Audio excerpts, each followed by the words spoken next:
In the same manner, sabi ko, pero hindi ko talaga madala eh.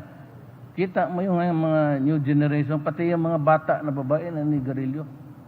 Napilitan talaga ako sabihin sa Davao na walang smoking. Wala talaga nagdinigarilyo. Paski sa daan. Bawal talaga. And yet, there is no improvement. Why? Nakikita namin sa sales syntaxes. Taasan mo na yung alcohol, taasan mo na lahat yung ang sales pa rin. Pati yung kita ng gobyerno. Do you know how dangerous really? Most of my friends, I hope I will not offend him. Anak niya nandyan sa cabinet because mga pamangkin ko. Yung Sinograles, yun ang kalaban ko sa politika. Yun talaga ang gusto kong patayin.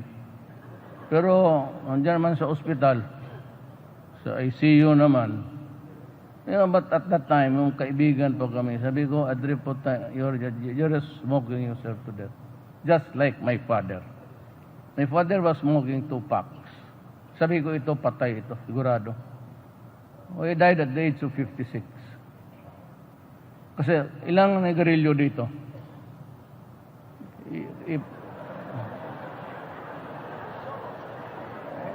Wag kayong mahiya. Pulis, barilin mo kung sinong magtaas ng kamay. Kung bahala sa iyo.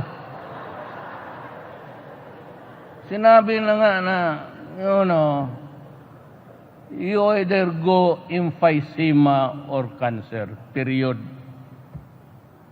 My friend, James Gaisano, I'm sure he's listening now.